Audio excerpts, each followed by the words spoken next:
Isang mapagpalang araw sa inyong lahat, mga minamahal naming kakwento. Narito na naman ang inyong lingkod, handang mahatid ng isang salaysay na antik sa inyong mga puso. Sana ay nasa mabuti kayong kalagayan, at handa nang samahan ako sa isang panibagong paglalakbay. Sabi nila, ang pamilya ay nagsisimula sa dugo.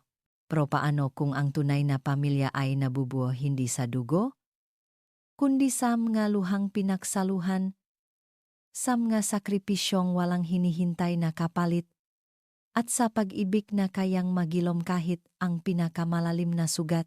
Halina't pakinggan natin ang kwento ni Elara sa unang kabanata na pinamagatang, Ang Gatas ng Isang Ina. Ang iya, iyon ang laging nauna. Isang manipis, despradong tunok na tila humihiwa sa katahimikan ng malaking bahay ng De La Cruz sa Alabang. Para sa ibang makatulong, ang iyak na iyon ay isa lamang ingay na kailangan nilang sanayin ang kanilang nga tainga na huwag pansinin. Isang paalala na sa kabila nga kinanga marmol na sahig et taas nga kisame. May isang maliit na nilalang na patuloy na nananawagan. Pero para kay Elara Santos, ang iyak na iyon ay hindi lang tunok, ito ay isang multo. Binitawan niya ang basahang hawak at marahang ipinikit ang kanyang mamata. Sa bawat pag-ibingang sanggol mula sa nursery sa ikalawang palapa, isang pamilyar na kirot ang sumisibol sa kanyang dibdib. Ang kirot na iyon ay may pangalan.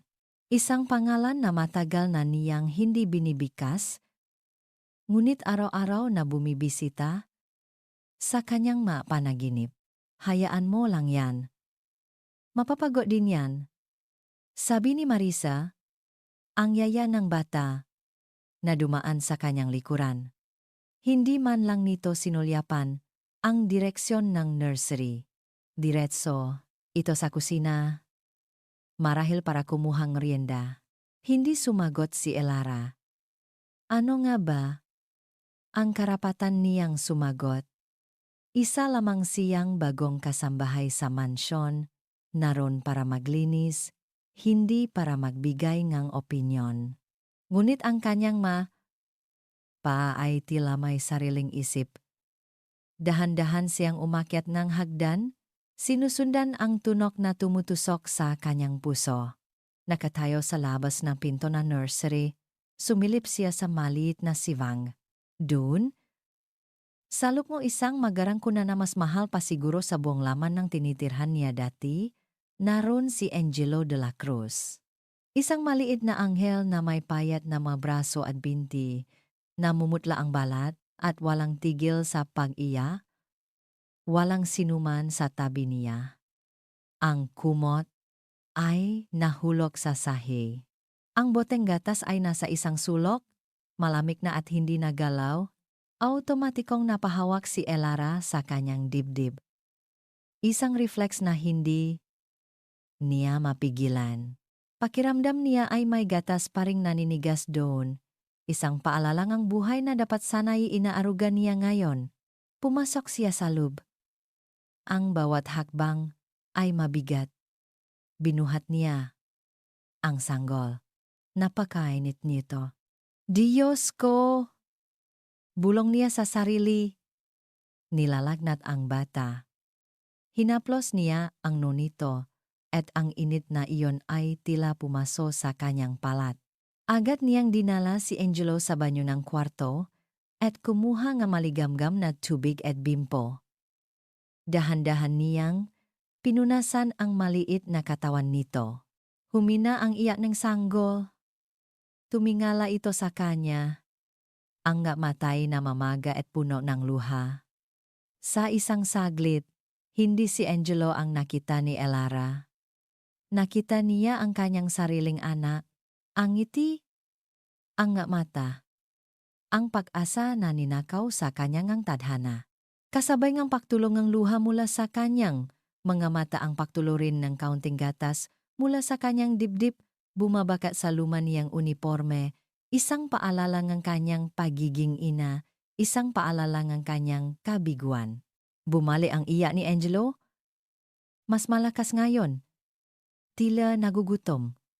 Tiningnan ni Elara ang boteng gatas na itinapon ni Marisa. Malamig, panis na marahil. Walang ibang pakain. Walang ibang naroron para tumulong. Naalap ang lagnat ng bata. Naalap din ang desperasyon sa puso ni Elara. Hindi niya hahayaang may mangyaring masama sa batang ito. Hindi na muli. Sa isang desisyon na nagmula sa kaibuturan ng kanyang kaluluwa, umupo siya sa rocking chair sa isang madilim na sulok ng silid. Isinandal niya si Angelo sa kanyang dibdib. Nanginginig ang kanyang mga kamay habang inaalis niya ang butones ng kanyang damit. Patawarin mo ako, Diyos ko, hikpi niya. Patawarin mo ako, anak. Itinapat niya ang bibig ng umiya na sanggol sa kanyang dibdib. Sa una, nakatubili si Angelo. Ngunit ang likas na pangangailangan ay nanaik. Nagsimula itong sumuso. Sa pagdaloy ng gatas mula kay Elara patungo sa uhaw na sanggol, isang katahimikan ang bumalot sa silid. Tumigil ang iyak. Napalitan ito nga hinangtunong ang painom. Naramdaman ni Elara ang pahupangang sakit sa kanyang dibdib. Kapwa pisikal at emosyonal. Ang gatas na dapat sana ay para sa anak niya. Ang gatas na naging simbolo ng kanyang kabiguan. Ay siya ngayong magbibigay buhay sa isang anghel na pinabayaan ng mundo. Niyakap niya si Angelo ng mahigpit. Ipinikit ang kanyang nga mata at hinayaang dalhin siya ngang sandaling iyon sa isang lugar kung saan ang sakit ay napapalitan ngang pagmamahal. Ngunit ang kapayapaan ay panandalian lamang. Sa gitna ngang katahimikan, isang tunog ang bumasak sa lahat. Ngayabak. Papalapit sa pintong nursery. Nanigas ang buo niyang katawan. Bumilis ang kabok ng dibdib niya. Hindi dahil sa tuwa, kundi sa purong takot. Huli na para tumayo. Huli na para itago ang kanyang ginagawa. Ang pinto ay dahan-dahang bumukas. Ang katahimikan. Iyon ang hinahanap ni Miguel de la Cruz.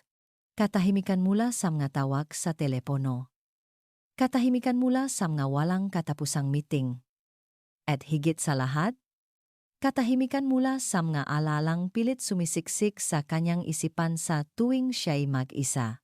11:00 ng gabi nang iparada niya ang kanyang itim na sedan sa garahe.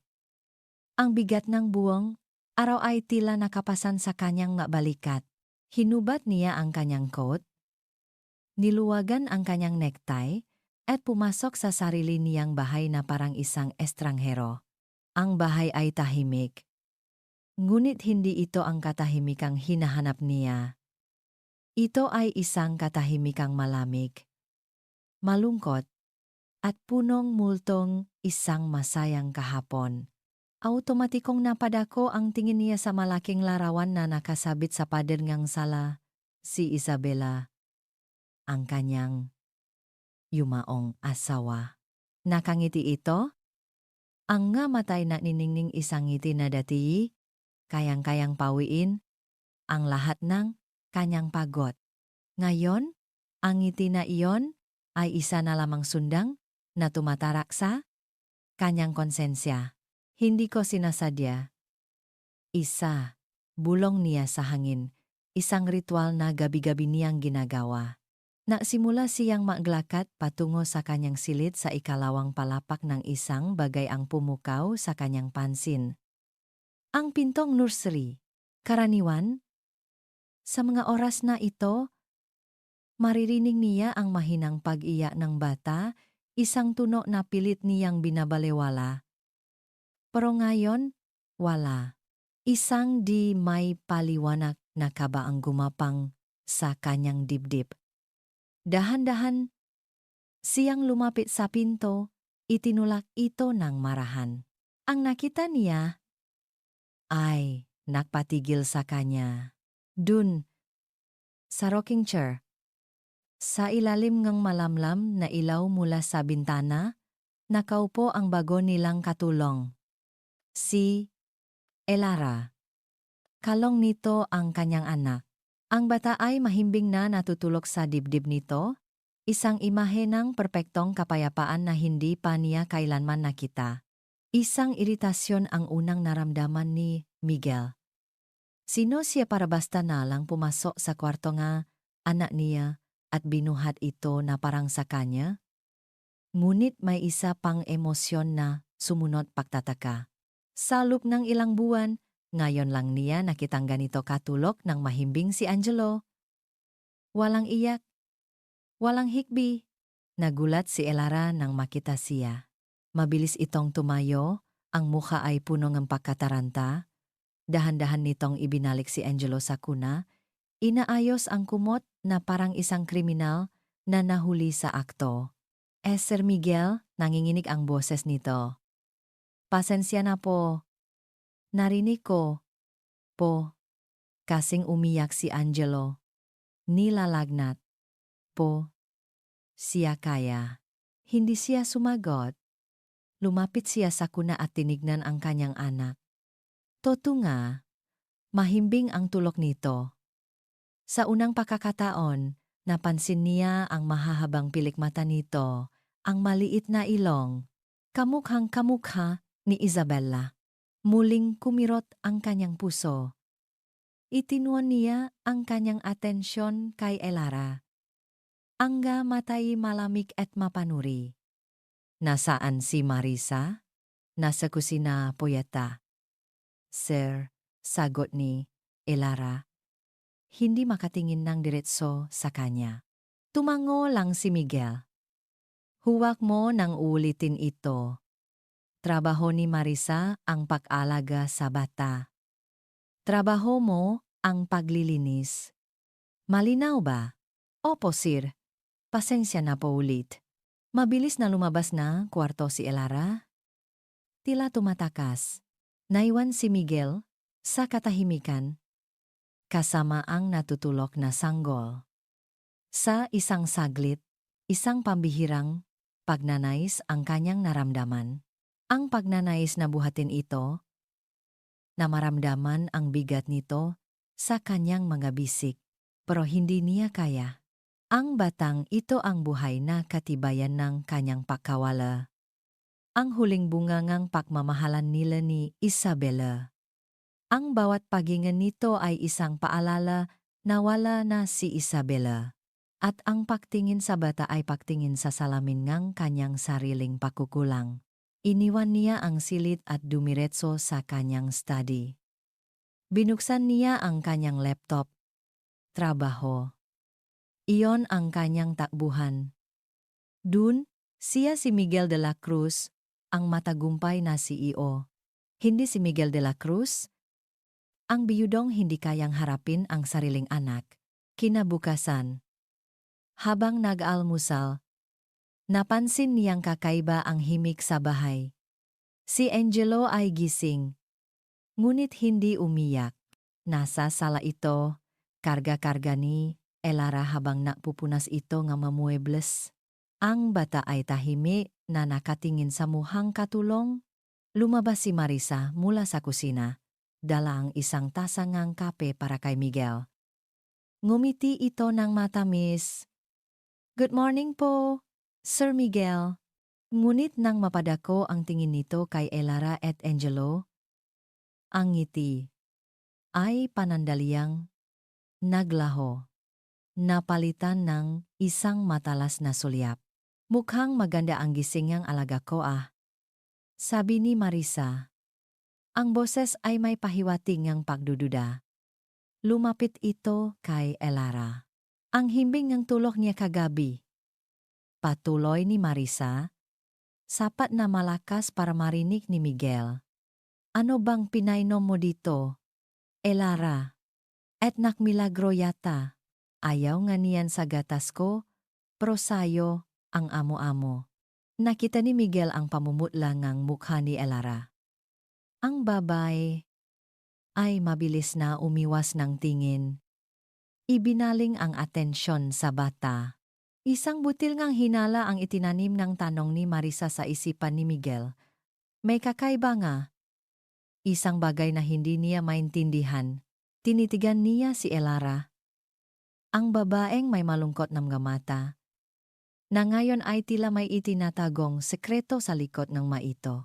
Isang linggo ang lumipas, at isang himala ang unti-anting namumukatkat sa loop ng mansyon ng Ga de la Cruz. Ang himalang iyon ay si Angelo. Ang dating payat at sakiting sanggol ay unti-unting nakakalaman. Ang kanyang mapisngi ay nagsimulang maging mabilog. At isang malusok na kulay rosas ang pumalit sa kanyang dating maputlang balat. Ang kanyang maiya ay napalitan nga maungol nga siyahan. Ang sikreto sa pagbabagong ito ay nanatiling nakakubli sa maanino. Tuwing tanghali, kapag si Marisa ay abala sa panonood ng telebisyon o pakikipagsismisan sa telepono, at si Sir Miguel ay nasa kanyang opisina, tahimik na dinadala ni Elara si Angelo sa kanyang maliit na silid sa likod bahay. Dun, sa kabilang takot na mahuli, ibinibigay niya ang tanging bagay na kayang magpabago sa lahat, ang kanyang sariling gatas. Ang bawat sandaling iyon ay isang mapanganib na laro. Ngunit para kay Elara, sulit ang lahat sa tuwing nakikita niya si Angelo na lumalakas. Ang pag-aalaga sa bata ang naging dahilan ng kanyang pagising sa umaga. Ang mga ngiti nitong walang muwang ang nagsilbing gamot sa kanyang sariling pusong sugatan. Isang hapon habang naglilinis si Elara sa sala, karga-karga niya si Angelo. Kinakausap niya ito gamit ang malambing na boses, nakukuwento tungkol sa mga ibon na nakikita nila sa bintana. Tingnan mo, Angelo. Ang bilis niyang lumipat, bulong ni Elara. Itinuturo ang isang maliit na maya. At noon, nangyari ang isang bagay na hindi pa kailanman nasaksihan sa bahay na iyon, ngumiti si Angelo. Hindi ito isang simpleng pag-angat ng gilid ng labi. Ito ay isang tunay, malawak, at maningning na ngiti. Isang ngiti na umabot hanggang sa kanyang nga mata, na ngayon ay kumikinang na parang dalawang bituin. Ang kanyang maliit na kamay ay umabot at hinawakan ang daliri ni Elara. Sa sandaling iyon, ang mundo ni Elara ay tumigil. Ang lahat ng sakit, lahat ng takot, lahat ng pangungulila ay pansamantalang naglaho. Ang tanging naron ay ang purong kaligayahan na dalangang ngiting ang isang anghel. Niyakap niya si Angelo at hinalikan ito sa noo. Ang kanyang galuha ay tahimik na pumatak sa buhok ng bata. Nakita mo ba yon? Isang boses ang bumasak sa kanilang sandali. Gulat na napalinggon si Elara. Nakatayo sa may pintuan si Miguel. Mas maaga siyang umuwi kaysa sa karaniwan. Wala ang karaniwang lamig sa kanyang mamata. Sa halip, ang naron ay pakamangha, pagkagulat, at isang bagay na hindi pa nakikita ni Elara dati, isang bakas ngang lambot. Hindi niya namalayan ang sariling pakniti. Opo sir. Ngumiti po siya. Dahan-dahang lumapit si Miguel, na parabang takot na baka masira ang mahikang bumabalot sa silid. Hindi niya tinitingnan si Elara. Ang kanyang buong atensyon ay nakatuon sa sanggol na ngayon ay nakatingin din sa kanya. Ang ngiti ay hindi pa rin nawawala. Ngayon ko lang siya nakitang ganyan, halos pabulong na sabi ni Miguel. May kung anong kumislap sa puso ni Elara. Isang maliit na pag-asa. Marahil, sa wakas, makikita na rin ni Miguel ang kahanga-hangang anak na mayroon siya. Marahil ang ngiting ito ni Angelo ang magiging tulay para muling mabuo ang kanilang pamilya. Ngunit hindi lahat ay masaya sa nasaksihang milagro. Mula sa pasilyo patungo sa kusina, may isang parasngang matang nakamasit. Mga matang nag-apoy sa selos at galit. Nakita ni Marisa ang lahat. Nakita niya ang pangiting bata. Nakita niya ang paglambot sa mukha ni Miguel. At nakita niya ang paraan.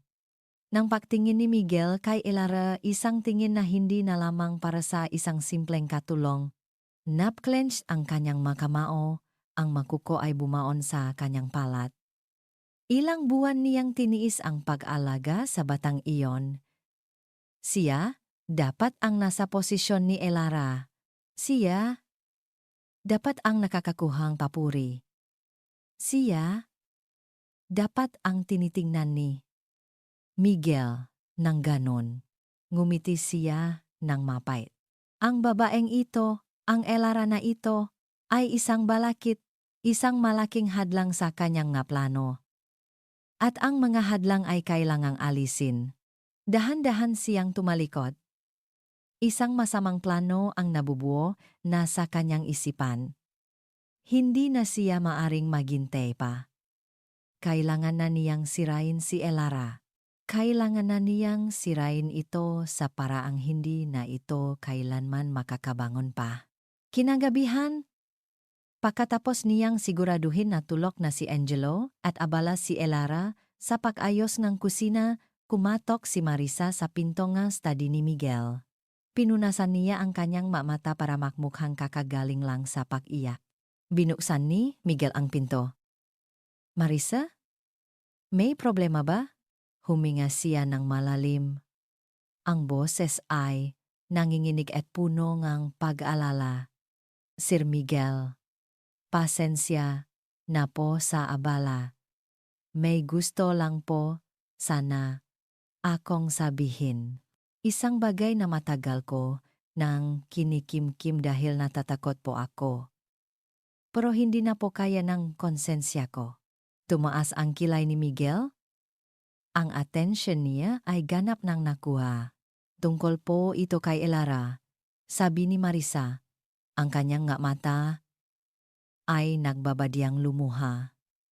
At sa ginagawa niya kay Angelo, ang study ni Miguel ay ang kanyang santuaryo. Dito ang lahat ay may kaayusan.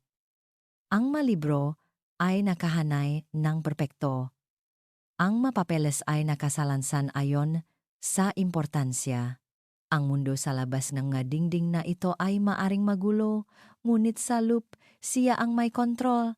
Ang kontrol na iyon ay unti-anting gumuho nang magsimulang magsalita si Marisa. Umupo ka, Marisa, at sabihin mo sa akin ng diretso kung ano ang ibig mong sabihin. Utos ni Miguel, ang boses ay kalmado ngunit may pahiwatig ng papalapit na bagyo.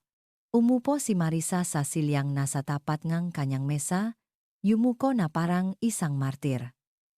Sir, alam ko pong bago lang si Elara dito. At nakikita ko pong napapalapit na ang loob ninyo sa kanya. Lalo na po't napakabait niya kay Angelo. Sinimulan niya ang kanyang salaysay sa isang papuri, isang klasikong taktika para hindi makmukhang naninira. Pero may napapansin po kasi akong kakaiba. Patuloy niya, pinipili ang bawat salita na parang isang manggagamot na nagahalong lason. May ritual po siyang ginagawa. Mga pamamaraang makaluma. Kumunot ang no ni Miguel. Ritual? Anong klaseng ritual? Hindi ko po alam kung paano sasabihin, sir, sabi ni Marisa, nakukunwaring nahihiya. Pero madalas ko po siyang nakikitang may binubulong sa bata. Minsan, may mga dahon po siyang ipinapahit.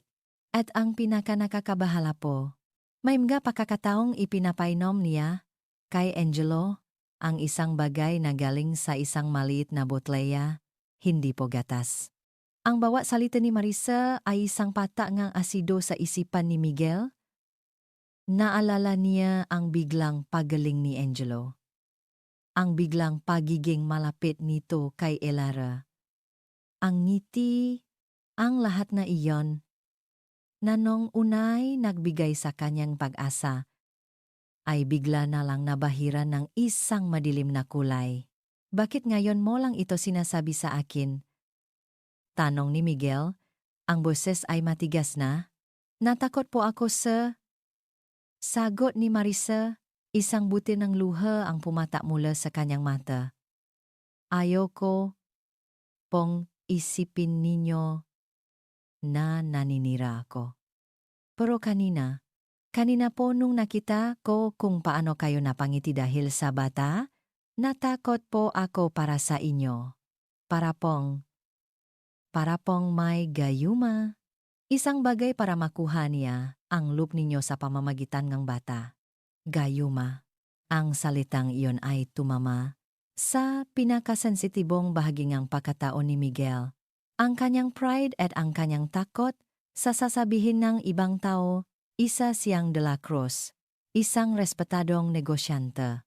Ang isipin na siya o ang kanyang pamilya ay magiging biktima ng isang kasambahay na may masamang hangarin ay isang malaking kahihiyan, ang bulong-bulungan pagkatapos mamatay ni Isabela ay muling umaling-aungaw sa kanyang tainga na hindi niya kayang alagaan ang sarili niyang pamilya na siya ay mahina. Alam mo ba kung ano ang ipinapainom niya? Mariing tanong ni Miguel. Umiling si Marisa. Hindi po, sir. Itinatago niya po iyon ng mabuti. Ang alam ko lang po. Pagkatapos iyon inumin ni Angelo. Nagiging sobrang lapit niya kay Elara at tila ayaw na sa iba. Kahit po sa akin. Ang huling pangungusap ang nagselyo sa lahat. Ito ang patunay na kailangan ni Miguel. Ang patanggi ni Angelo sa gatas ni Marisa, ang pagiging malapit nito kay Elara lamang. Hindi dahil sa natural na koneksyon, kundi dahil sa isang panlilinlang. Salamat Marisa. Makakaalis ka na? Sabi ni Miguel. Hindi na tumitingin sa kanya. Sir, sana po huwag ninyong isipin na. Sinabi kong makakaalis ka na. Nang makalabas si Marisa, naiwan si Miguel sa kanyang upuan, ang nga kamay ay nakakuyom sa ibabawng kanyang mahogany desk. Ang galit ay nagsimulang kumulo sa loob niya. Galit sa sarili. Dahil nagpadala siya sa isang saglit na kahinaan. Galit kay Elara. Dahil sa tingin niya ay niloko siya nito. Pinaglaruan nito ang kanyang emosyon. Ginamit nito ang kahinaan ng kanyang anak para sa sarili nitong kapakanan. Ang imahe ni Elara na buong pagmamahal na kayakap si Angelo ay nagbago sa kanyang isipan. Ito'y naging isang imahe ng isang mangkukulam na bumibigkas ng sumpa, ng isang ahas na nababalat kayong tupa. Tumingin siya sa labas ng bintana. Nakita niya si Elara sa hardin, dinidiligan ang mga halaman. Ngunit ngayon, ang bawat galaw nito ay tila kahina-hinala sa kanyang paningin. Ang dating maamang mukha ay tila may suot na maskara. Hindi niya kailangan ng pruweba. Ang salita ni Marisa na pinalakas ng kanyang sariling takot at pride ay sapat na. Kailangan niyang tapusin ito. Kailangan niyang alisin ang babaeng ito sa kanyang bahay at sa buhay ng kanyang anak bago pa man ito makagawa ng mas malaking pinsala. Tumayo siya. Ang desisyon ay buo na sa kanyang isipan. Isang malamig at walang awang desisyon. Tinawa niya ang pangalan ni Elara mula sa bintana. Ang boses ay walang emosyon na parang yelo. Elara, pumunta ka sa study ko ngayon din. Narinig ni Elara ang tawa. Tumingala siya. At nang makita ang ekspresyon sa mukha ni Miguel, isang biglaang takot ang gumapang sa kanyang puso. Ang maliit na pag-asang nagsimulang sumibol kanina ay bigla na lang nalanta at namatay. Alam niyang may masamang mangyayari. May kailangan tayong pag-usapan tungkol sa asal mo sa loop ng pamamahay na ito. Ang hangin sa loop ang study ni Miguel, ay mabigat at halos hindi mahingahan. Bawat segundo ang katahimikan ay tila isang dago sa dibdib ni Elara. Nakaupo siya sa silyang naron din kanina si Marisa. Pakiramdam niya'y isa siyang akusado na naghihintay ng hatol mula sa isang hukom na nakpasya na bago pa man magsimula ang paglilitis. Si Miguel ay nakatayo, nakatalikot sa kanya, nakatingin sa bintana. Ang kanyang postura ay matigas, ang kanyang nga balikat ay tensyonado. Alam mo ba kung bakit kita ipinatawag, Elara? Tanong niya. Ang boses ay walang anumang bahid ng init na nakita ni Elara kaninang hapon. Ito ay boses na isang estranghero. Isang malamig at mapangganib na estranghero. Hindi po, sir. Halos pabulong. Nasagot ni Elara. Humarap si Miguel. Ang mga mata niya ay parang dalawang piraso ngang yelo. Huwag na tayong maglokohan pa. Akala ko ba imalinaw ang usapan natin? Ang trabaho mo ay maglinis. Ngunit tila may iba ka pang pinakakaabalahan sa likod ko. Naguguluhan si Elara. Sir, hindi ko po maintindihan. Isang mapa lang tawa ang kumawala sa mga labi ni Miguel. Talaga? Hindi mo maintindihan? Ang nga ritual mo? Ang nga gayuma? Ang paglason sa isip ng anak ko para mapalapit siya sayo? At kamuhian ang iba? Ang bawat salita ay isang sampal. Napanganga si Elara, hindi makapaniwala sa kanyang naririnig. Gayuma? Sir, Diyos ko. Hindi po, totoo yan. Huwag kang makunwari na inosente ka? Sigaw ni Miguel. Ang kalmadong maskara ay biglang nawala. Lumapit siya at ibinaksak ang palat sa mesa na nakdulot ng malakas na kalaboh. Napatalon si Elara sa takot. Akala mo ba hindi ko malalaman? Ginamit mo ang kahinaan ng anak ko. Ginamit mo ang isang walang muwang na sanggol para sa sarili mong masamang hangarin. Ang maluha ay nagsimulang mamo sa mamata ni Elara. Sir Miguel, nakikiusap po ako. Hindi ko po alam kung saan nanggaling ang mayan. Mahal ko lang po si Angelo. Pinapakain ko lang po siya. Pinapakain? Putol ni Miguel. Ang boses ay puno ngang panidiri. Pinapakain nga ano? Namgalason mo? Namga kung ano-anong pinahalo-halo mo para lang mapasunot siya sa iyo? Hindi po. Sigaw ni Elara. Ang desperasyon ay nakbigay sa kanya ang lakas. Gatas ko po. Gatas ko po. Ang ipinapainom ko sa kanya. Natigilan si Miguel. Ang kanyang muha ay nakpakita ngang isang saglit na pakalito na agad napalitan ngang mas matinding galit at pandidiri. Ano? Nilalagnat po siya. Ayaw niya pong uminom gatas sa bote. Mamamatay po siya kung pinabayaan ko. Paliwanag ni Elara, ang maluha ay malayang dumadaloy na sa kanyang napisngi. May anak din po ako. Namatay po siya. Ayoko lang pong mangyari ulit yun kay Angelo. Pero ang kanyang pag-amin, ang kanyang pinakatago-tagong katotohanan, ay hindi naging kaligtasan. Ito ang naging huling pako sa kanyang kabaong. Para kay Miguel, na ang isip ay nalason na ang mga kasinungalingan ni Marisa at ng sarili niyang pride. Ang pag-amin na iyon ay ang kumpirmasyon ng pinakamatinding kababuyan. Isang katulong na naglakas loob na ilagay ang kanyang anak sa sarili nitong dibdib. Isang maruming gawain. Isang paglapastangan sa dugongan de la Cruz. Napakawalang hiya mo. Sabi ni Miguel. Ang boses ay nangingini sa galit. Napakababa ng tingin mo sa pamilya ko. Kumuha siyang isang sobre mula sa kanyang drawer at inihagis ito sa mesa. Heto, ang sahot mo. Sobra-sobra pa yan? Kunin mo ang mga gamit mo at umalis ka sa pamamahay ko.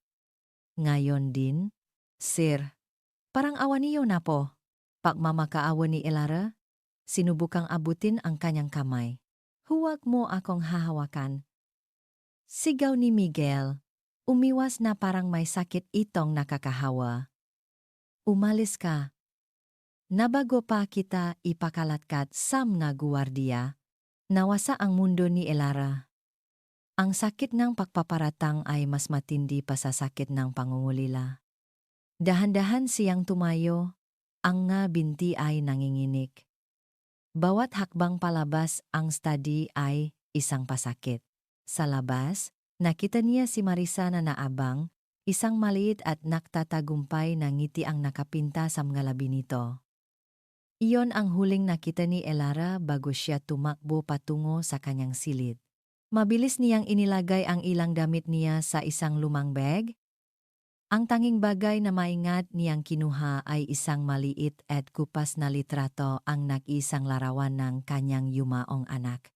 Niyakap niya ito sa kanyang dibdib. Habang naglalakad siya palabas, isang malakas na kulog ang narinig, na sinundan ng pagbuhos ng malakas na ulan. Tila nakikidalamhati ang langit sa kanya. Nang makarating siya sa malaking gate, hinarang siya ng guwardiya. Ilang saglit pa, lumabas si Miguel, may hawak na payong, ngunit para lamang sa sarili niya. Iwan mo ang payong ng kumpanya, malamig niyang utos. Hindi mo yan pag-ari. Walang salitang binitawan ni Elara ang payong. Itinulak siyang guwardiya. Palabas ng gate, bumagsak ito. Ang bakal na tarangkahan ay nagsara sa kanyang likuran na may malakas na kalampak isang tunong ang pagsasara. Hindi lang ang pinto, kundi ang lahat ng pag-asa. Nakaluhot si Elara sa malamig na semento, basang-basang ang ulan, nanginginig sa ginaw at sa sakit. Tumingala siya sa malaking bahay. Sa bintana ng nursery kung saan natutulog ang isang anghel na hindi na niya muling makikita. Inabot niya ang sobre mula sa kanyang bulsa. Nanginginig ang mga kamay na binuksan niya ito. Sa loob, naroon ang pera. At sa ilalim nito, isang kapirasong papel. Ang severance pay niya. At sa ibaba, isang sulat kamay na mensahe mula kay Miguel. Huwag ka nang magpapakita kahit kailan. Nawalan ng lakas si Elara. Ang ulan, ang ngaluha, ang sakit, lahat ay nagsama-sama. Napahawak siya sa kanyang dibdib, sumisigaw ngang, isang sigaw na walang tunok, at sa gitna ng malakas na bagyo, sa harap ng mansyon na naging panandalian niyang langit at impyerno, unti-unting nagdilim ang kanyang paningin. Ang unang naparehistro sa kamalayan ni Elara ay ang amoy. Amoy ng alikabo, lumang kahoy, at kahirapan. Ang pangalawa ay ang sakit, isang mapuro na sakit sa kanyang likod at isang matinding kirot sa kanyang ulo. Dahan-dahan niyang iminulat ang kanyang nga mata. Wala na ang marmol na sahig at matataas na kisameng ang mansyon. Sa halip, ang bumungat sa kanya ay isang kisameng may mamansa ng tubig. Isang hubad na bumbilya na nagbibigay nga kakarampot na liwanag at madingding na bakbak na ang pintura. Nasaan ako? Sinubukan niyang bumangon at napaaray siya sa sakit. Dahan-dahan lang, ineng, isang mahinang boses ngang, isang matandang babay ang nagsalita mula sa isang sulok. Natakpuan kita sa labas ng kalsada kagabi, walang malay. Buti na lang at may dumaan na tricycle. Isang matandang babay na may mga kulubot sa mukha at mabait na mga mata ang lumapit sa kanya. May dalang isang baso ngang mainit na tubig. Ako si Aling Nena. Ikaw? Anong pangalan mo? Elara po, sagot niya. Ang boses ay paos. Biglang bumalik ang lahat. Ang maakusasyon ni Miguel. Ang pagpapaalis sa kanya. Ang malami na ulan. Ang paksara ng gate. Ang sakit. Napahawak siya sa kanyang dibdib. Hinahanap ang isang bagay. Ang litrato. Ito ba ang hinahanap mo? Tanong ni Aling Nena. Inaabot sa kanya ang isang maliit, basang-basa at medyo lukot ng litrato. Mahigpit ang pagkakahawa mo dito kagabi. Ayaw mong bitawan. Kinuha ni Elara ang litrato. Kahit kupas na, malinaw pa rin ang imahe isang sanggol na lalaki. Nakangiti. Kamuhang-kamuha niya. Si Leo. Ang kanyang anak. Ang pagkakita sa litratong iyon, kasabay ngang sakit ng mga pangyayari kagabi, ay tila isang gripo na nagbuka sa lahat ng emosyon na matagal na niyang itinatago, humagulgol siya. Isang hagulgol na nakmula sa kaibuturan ng kanyang kaluluwa, punong ang pagkawala, pagsisisi, at walang katapusang kalungkutan. Shh! Tahan na, Ineng, sabi ni Aling Nena. Hinahaplos ang kanyang likod. Ilabas mo lang lahat yan. At sa loob ng maliit na kwartong iyon, sa harap ng isang estranghero, inilabas ni Elara ang lahat. Ang gabing iyon, hindi siya nakatulog. Ang bawat pagpikit niya ay nagdadala sa kanya, pabalik sa isang bangungot na totu. Nasa isang maliit na apartment siya. Ang amoy ngang sinaing ay pumupuno sa hangin. Pagod na pagod siya mula sa maghapong paglalabada. Ang kanyang anak, si Leo, 1 taong gulang pa lamang, ay naglalaro sa sahig. Masayang pinupukpok ang 2 takip ng kaldero. Anak, sandali lang ha? Kukunin ko lang ang mga sinampay sa labas bago umulan. Sabi niya, hinalikan ang pisngingang anak. Lumabas siya sa likod bahay, isang maliit na espasyo. Mabilis niyang kinuha ang mga tuyong damit. 1 minuto. Baka wala pang 1 minuto. Ngunit ang 1 minutong iyon ay sapat na. Pagbalik niya sa loop, tahimik. Masyadong tahimik. Leo, anak? Tawag niya. At nakita niya ito. Nakahiga sa sahig, sa tabi ng isang maliit na upuang natumba. Ang ulo nito ay nasa isang kakaibang anggulo. Isang maliit na laruang bola ang gumulong papalayo mula sa kamay nito. Hindi siya sumigaw. Hindi siya umiyak. Ang una niyang naramdaman ay pagkalito. Binuhat niya ang kanyang anak. Ang katawan nito ay malambot. Masyadong malambot, anak. Gising na. Kakain na tayo? Bulong niya. Niyuyugyok ito ng marahan. Leo, gising. Pero hindi na gumising si Leo. Isang freak accident, sabi nga doktor. Nadulas, nauntog. Nangyayari daw talaga. Ngunit para kay Elara, hindi iyon aksidente. Iyon ay kapabayaan. Kanyang kapabayaan. Kung hindi lang sana siya lumabas. Kung hindi lang sana siya napagod. Kung minulat ni Elara ang kanyang mamata, humihingal. Ang mukha ay basang-basangang luha at pawis. Napopo siya sa kama, niyakap ang sarili niyang matuhod na parabang iyon na lamang ang tanging bagay na pumipigil sa kanya mula sa tuluyang pagkakawatak-watak. Ang sakit ng nakaraan at ang sakit ng kasalukuyan ay nagsanip, naging isang dambuhalang alon na handa siyang lunurin, ninakaw sa kanya si Leo. At ngayon, ninakaw din sa kanya si Angelo. 2 anghel. 2 beses siyang nabigo. Pinarurusahan akong Diyos, bulong niya sa dilim. Ito ang parusa ko dahil sa pagpapabaya ko sa anak ko. Pinunasan niya ang kanyang maluha gamit ang likod ng kanyang kamay. Ngunit ang pag-iyak ay walang katapusan. Sa bawat luhang pumapatak para kay Angelo, may 10 luhang kasunod para kay Leo.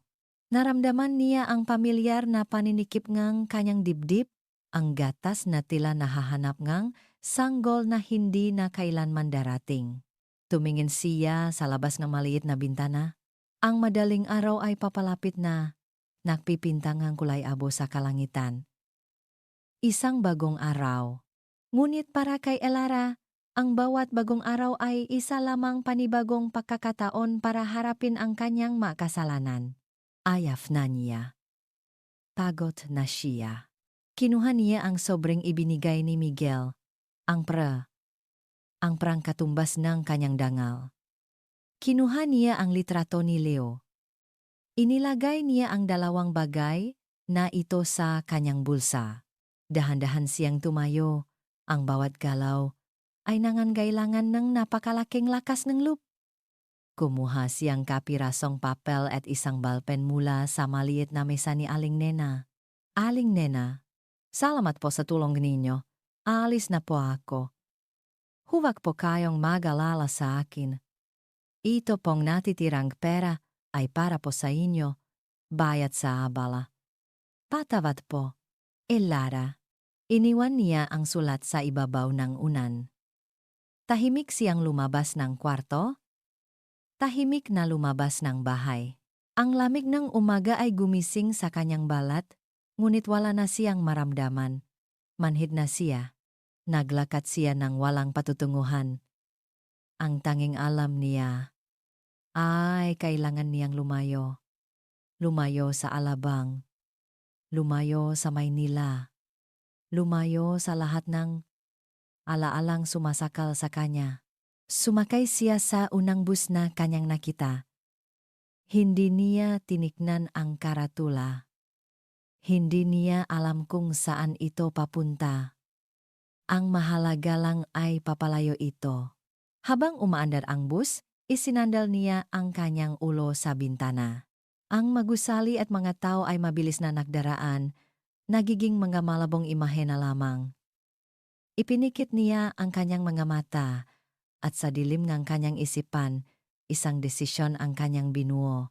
Isang desisyon na ipinangana mula sa kawalan ng pag-asa. Hindi na siya muling magmamahal. Hindi na siya muling mag-alaga. Hindi na siya muling hahayaang may isang bata na naman ang masaktan dahil sa kanya. Itatapon niya ang puso niya. Mamumuhay siyang parang anino. Magtatrabaho siya hanggang sa maubos ang kanyang lakas. Hihintayin na lang niya ang araw na siya naman ang kukunin ng Diyos para matapos na ang lahat na paghihirap na ito. Sa isang lugar na napakalayo, sa isang probinsya kung saan walang nakakakilala sa kanya, doon niya hahanapin ang kanyang kaparusahan. Doon niya hahanapin ang kanyang pagtatapos. Sa mansyon na mga de la Cruz, ang katahimikan ay muling nahari. Ngunit ito ay isang bagong uri ng katahimikan, isang katahimikang peke at puno ng tensyon. Para kay Miguel, ang pag-alis ni Elara ay dapat sanang makbalik ng kayusan. Ngunit hindi. Ang iyak ni Angelo ay bumalik. Mas malakas at mas desperado kaysa dati. Ang bata ay tila naghahanap ng isang bagay o isang tao na hindi na may babalik pa. Hindi ko na alam ang gagawin ko dito. Sir, reklamong bulong ni Marisa kay Miguel isang umaga habang pilit na isinusubo ang boteng gatas sa umiyak na sanggol. Ayaw niya talaga sa gatas ko. Simula nung nawala yung isa. Naging ganito na siya. Tumingin si Miguel sa kanyang anak. Ang kaunting kulay na nagsimulang mamuo sa mga pisngi nito ay unti-unti na namang nawawala. Ang mga mata nito ay laging namamaga sa kaiyak. Isang pamilyar na kirot ng pagkakasala ang sumundot sa kanyang puso, ngunit mabilis niya itong ibinaksi.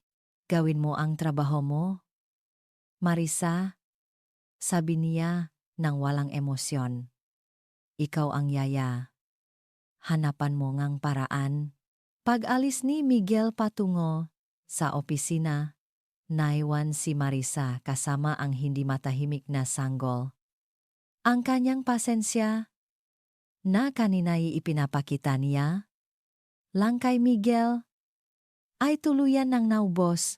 Tumahimik ka nga. Sigaw niya sa bata. Niyugyok ito ng bahagya sa kuna. Nakakarindi ka. Kung hindi lang kita kailangan para makuha ang gusto ko, matagal na kitang. Hindi niya itinuloy ang sasabihin. Huminga siya ng malalim, sinusubukang pakalmahin ang sarili. Ang batang ito ang susi niya. Ang susi niya para maging susunod na Mrs. de la Cruz. Kailangan niyang maging matalino. At doon, isang masamang ideya ang nabuo sa kanyang isipan. Isang ideyang mapanganib, ngunit kung magtatagumpay, ito ang solusyon sa lahat ng kanyang problema. Naalala niya ang mga sleeping pills ng kanyang ina na laging inirereklamo na hindi makatulog. Mayroon siyang isang blister noon sa kanyang pitaka para sa emergency. Ito na marahil ang emergency. Pumunta siya sa kanyang kwarto at kinuha ang gamot. Tinitigan niya ang maliliit na tableta. Masyadong malakas. Ngunit kung kaunti lang, kung isang maliit na piraso lang, nadudurugin niya hanggang sa maging pulbos? Sapat lang para patulugin ang bata. Sapat lang para makaroon siya ang kapayapaan. Sapat lang para may pakita niya kay Miguel na kaya niyang kontrolin ang sitwasyon. Para rin naman to sa iyo, bulong niya sa sarili, kinukumbinsi ang natitirang bahid ng konsensya. Para makapagpahinga ka, kumuha siyang isang tableta.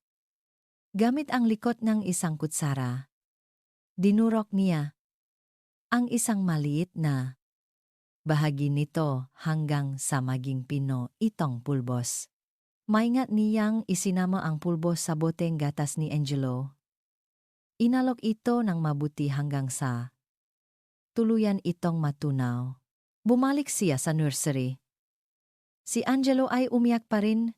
Heto na baby, sabi niya. Ang boses ay muling naging matamis at mapakunwari. Gatas para sayo. Paborito mo to. Ipinainom niya sa bata ang gatas.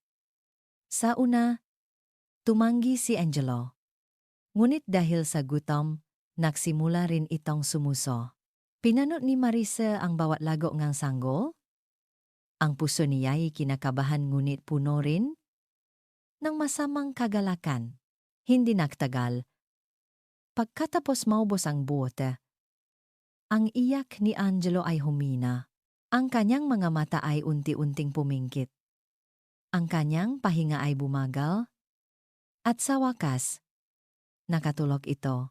Isang natatagumpay na ngiti ang sumilay sa mga labi ni Marisa. Napakadali lang pala. Nang gabing iyon nang umuwi si Miguel, isang tahimik na bahay ang kanyang dinatnan. Nakita niya si Marisa sa sala, nagbabasa ngang isang magasin, mukhang kalmado at kampante. Kumusta si Angelo? Tanong ni Miguel. Ngumiti si Marisa. Ayun po, sir. Mahimbing na ang tulog. Nakuha ko na rin po sa wakas ang kilitin niya. Medyo mahirap lang po sa simula, pero ngayon, anghel na ulit ang alaga ko. Gumaan ang pakiramdam ni Miguel. Marahil, tama lang ang kanyang naging desisyon. Marahil, kailangan lang talaga ng panahon para makalimot ang bata. Sumilip siya sa nursery. Nakita niya si Angelo, natutulog ng walang kagalaw-galaw. Isang hindi may paliwanag na kaba ang dumaan sa kanyang isipan. Masyadong tahimik, masyadong hindi gumagalaw. Lumapit siya at hinawakan ang kamay ng bata. Malamig ito. Angelo? Tinapik niya ng marahan ang pisngi nito. Walang reaksyon. Angelo? Anak? Sinubukan niya ulit. Mas malakas ngayon. Isang alon ng takot ang nagsisimulang humampas sa kanyang dibdib. Angelo, gumising ka. Ang bata ay nanatiling hindi gumagalaw. Ang mukha nito ay maputla sa ilalim ng ilaw nursery at ang mga labi nito ay may bahagyang kulay asul. Inilagay ni Miguel ang kanyang daliri sa ilalim ng ilong ng bata. Halos wala siyang maramdamang hininga. Di Diyos ko! Angelo! Isang sigaw na punong-purong takot ang kumawala mula kay Miguel. Binuhat niya ang malambot at walang buhay na katawan ng kanyang anak. Ang pakiramdam na iyon ang bigat ng isang batang hindi tumutugon ay nakbalik sa kanya. Sa pinakamasamang bangungot ng kanyang buhay.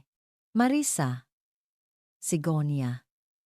Ang boses ay basag at nag-apoy sa sindak.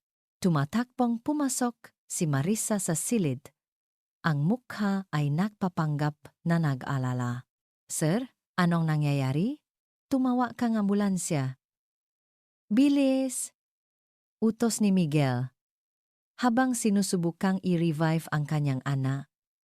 Tinatapik-tapik ang likod nito. Kahit hindi niya alam kung ano talaga ang dapat gawin.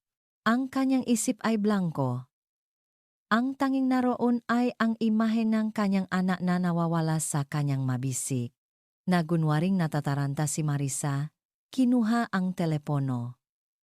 Ang kanyang makamay ay nanginginig hindi sa pag-alala, kundi sa takot na baka siya ay mabisto, masyado yata niyang dinamihan ang dosis.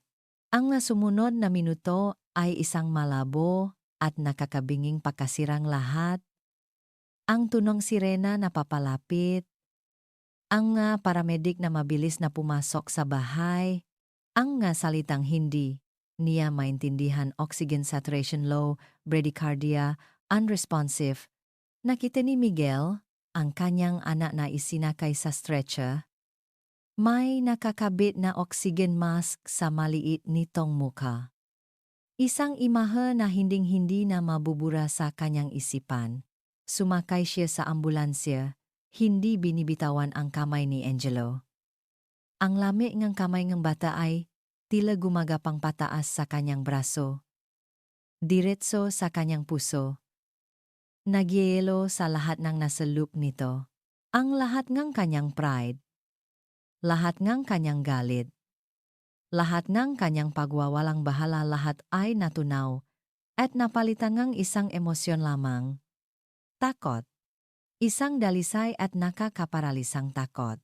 Sa emergency room ng ospital, ang mundo ni Miguel ay lumiit sa apat na sulok ng waiting area. Bawat segundo ay isang pagdurusa. Si Marisa ay naroon din. Umiyak sa isang sulok. Isang perpektong pagganap ng isang nag-aalalang yaya. Lumabas ang isang doktor, ang mukha ay seryoso. Mr.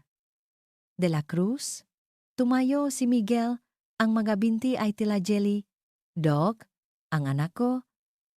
Kamusta po siya? Huminga ng malalim ang doktor. Stable na po siya sa ngayon, pero critical pa rin ang kanyang kondisyon. Naka-intubate po siya para tulungan siyang huminga. Mr. De la Cruz, kailangan ko po kayong tanungin. Ang mga sintomas ng anak ninyo ang mabagal na paktibok ng puso, hirap sa pahinga, at pagkatsomatos, ay consistent po sa overdose ng isang partikular na uri gamot? Isang sedative o pampatulog. Natigilan si Miguel. Ang masalita ng doktor ay umalingaw sa kanyang tainga. Overdose. Sedative. Pampatulog. Hindi. Impossible yan, sabi ni Miguel, nanginginig ang ulo. Walang ganyang gamot sa bahay namin. Baka may iba siyang sakit. Tumingin ang doktor sa kanya ng may pakikiramay, ngunit ang kanyang mata ay matatag. Nagsagawa na po kami ng initial toxicology screen. Positibo po siya sa benzodiazepines. Mr. De la Cruz, sabi ngang doktor. Ang boses ay mas seryoso na ngayon. Hindi po ito aksidente. May nagbigay po ngang gamot sa anak ninyo. Ang sahe ay tila gumuho sa ilalim nga mapaa ni Miguel. Ang hangin ay nawala sa kanyang nabaga. Lumingon siya at tiningnan si Marisa, na biglang tumigil sa pagya nang marinig ang sinabi ng doktor. Ang mukha ay namutla sa takot. At sa sandaling iyon, isang malamig at nakakakilabot na katotohanan ang nasimulang mabuo sa isipan ni Miguel. Ang biglang pagiging anghel ni Angelo. Ang hindi normal, nakahimbingan ng tulog nito. Ang pag-alis ni Elara. Ang lahat ay konektado. Humarap muli si Miguel sa doktor. Ang kanyang boses ay halos hindi marinig sa sobrang panginginig. Dok, may isang tanong po ako na napaka-importante. Ano po iyon? Ang isang tao po ba, bukod sa akin, ay pwedeng maging primary caregiver ng bata? Kailangan po kasi naming i-report ito sa pulisya para sa investigasyon. Ang tanong ng doktor ay parang isang kitlat na gumising sa bawat himaymay na tutulo na katinuan ni Miguel. May iba pa bang nag-aalaga sa bata? Isang pangalan, isang mukha, isang pares nga matang puno nga pagmamakaawa na ipinagtabuyan niya. Elara. Ngunit hindi. Umalis na si Elara. Kung gayon, sino ang natira? Ang kanyang mamata ay dahan-dahang lumingon, hindi na sa doktor, kundi sa nag-isang tao sa waiting area na kasama niya. Si Marisa. Nakita niya ang biglang pagbabago sa mukha nito. Ang pagkukunwaring pag-aalala ay naglaho, napalitan ngang hindi may tatagong takot. Ang mata nito ay mabilis na umiwas sa kanyang tingin. Sa isang iglap, lahat ng kasinungalingan ay gumuho. Ang mapira-pirasong palaisipan ay biglang nagkabit-kabit sa isipan ni Miguel na may nakakayanih na kalinawan. Ang mareklamo ni Marisa na ayaw uminom ng gatas si Angelo. Ang biglaang pagiging mabait ng bata pagkatapos umalis ni Elara. Ang hindi natural na pagtulog nito. Ang masalita ni Marisa na naglason sa kanyang isipan laban kay Elara. Lahat ay isang malaking panlilin lang. Excuse me? Sabi ni Miguel sa doktor. Ang boses ay nakakagulat na kalmado, ngunit ang kalmadong iyon ay mas nakakatakot kaysa sa anumang sigaw. Tumalikod siya at naglakad palabas ng ospital. Hindi niya pinansin ang tawag ni Marisa. Sir Miguel, saan po kayo pupunta? Hindi siya sumagot. Pumasok siya sa kanyang sasakyan at pinaharurot ito paalis. Ang magulong ay umiskit sa semento. Ang kanyang makamay ay nanginginig sa manibela, hindi sa takot, kundi sa isang galit na hindi niya pa naramdaman sa buong buhay niya. Isang galit na nakatuon hindi lang kay Marisa, kundi sa sarili niya. Ang tanga mo, Miguel. Ang tanga-tanga mo. Ang mga salitang iyon ay paulit-ulit na tumatakbo sa kanyang isip. Pinaniwalaan niya ang isang demonyo, at pinalayas niya ang isang anghel. Ang pride niya, ang takot niya, sa sasabihin ng iba, ang nakudyo sa kanya, na gumawa ng isang karumal-dumal na pagkakamali. At ang kanyang anak ang nagbabayad para sa pagkakamaling iyon. Nang makarating siya sa mansyon, hindi siya pumasok sa malaking pinto. Dumiretso siya sa pinto sa likod, ang daanan ng makatulong. Alam niya kung saan pupunta. Sinipa niya ang pinto ngang silid ni Marisa. Bumukas ito ng malakas. Ang kwarto ay maliit at simple. Ngunit para kay Miguel, ito ang pinangyarihan ng isang krimen. Ang kanyang mata ay mabilis na naglakbay sa buong silid, hinahanap ang ebidensya. Hinahanap ang katotohanan. Nahaluhog siya. Itinapon niya ang damit mula sa aparador. Itinaop niya ang kutson. Sa ilalim ng kama, sa pinakasulok, may isang maliit na plastic bag. Kinuha niya ito.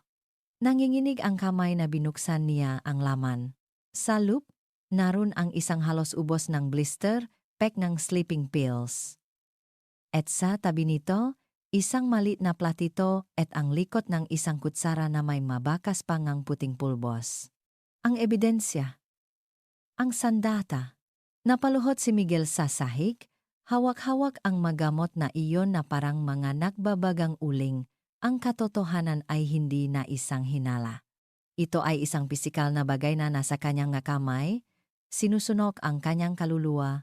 Ang imahe ng kanyang anak na nakahiga sa kamangang ospital, na may mga tubo sa katawan, ay biglang lumitaw sa kanyang isipan.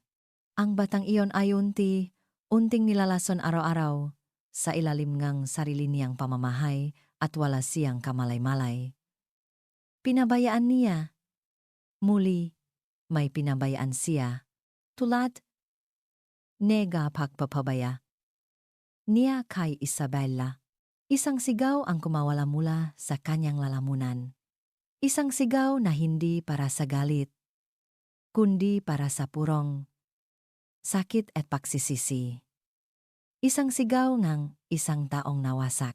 Isang sigaw ng isang amang nabigo. Tumayo siya, ang nga mata ay namumula. Ang kanyang mukha ay nabago. Hindi ng galit, kundi ng isang nakakatakot na determinasyon. Mahigpit niyang hinawakan ang ebidensya at mabilis na bumalik sa kanyang sasakyan. Pagdating niya sa ospital, nakita niya si Marisa sa waiting area. Nakikipag-usap sa dalawang pulis na ipinatawag na sigurong doktor. Nakukunwari itong biktima, umiyak. Itinuturo ang sarili bilang ang nag-alalang yaya. Dahan-dahang lumapit si Miguel. Ang bawat hakbang ay mabigat. Naramdaman ni Marisa ang kanyang presensya at lumingon ito. Nang makita nito ang hawa ni Miguel, ang mukha nito ay namutla na parang papel. Sir Miguel. Hindi siya pinansin ni Miguel. Tumingin siya ng diretso sa mga pulis. Ang kanyang boses, nang siya magsalita, ay malamig at matalim na parang patalim. Mangasir. Sabi niya. Itinaas ang plastic bag para makitang lahat. Sa tingin ko, hawak ko ang ebidensyang hinahanap ninyo. Ang masumunod na sandali sa waiting area ng ospital ay isang eksenang puno ng kaguluhan. Ang pakukunwari ni Marisa ay gumuho na parang isang kastilyong buhangin. Sumigaw siya, nakpumiglas, itinanggi ang lahat. Hindi totoo yan, setup lang yan, gusto niya akong sirain. Ngunit ang ebidensya sa kamay ni Miguel ay hindi may kakaila. Ang mata niyang punong malamig na galit ay mas matibay pa kaysa sa anumang testimonya. Walang nagawa si Marisa kundi makpatangay sa mga pulis habang isinisigaw ang mga walang saysay na paktanggi. Nang sa wakas ay tumahimik na ang paligid, bumaksak si Miguel sa isang upuan. Ang adrenaline na nakpatayo sa kanya ay biglang nawala. Ang natira ay isang nakakapanghina at malawak na kawalan. Naaresto na si Marisa. Ngunit hindi nito binago ang katotohanan na ang kanyang anak ay nasa loob pa rin ng Iche. Nakikipaglaban para sa kanyang buhay. Ang hustisya ay hindi gamot. Hindi nito mabubura ang lason na dumadaloy sa katawan ni Angelo. Lumipas ang mga oras na naging maaraw. Si Miguel ay hindi umalis sa ospital.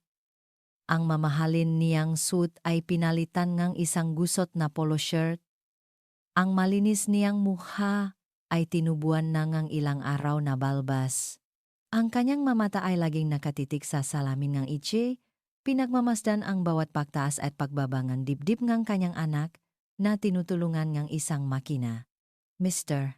De La Cruz, sabi ng doktor isang hapon, pisikal na naialis na namin ang lason sa sistema niya. Pero may isa pa tayong problema.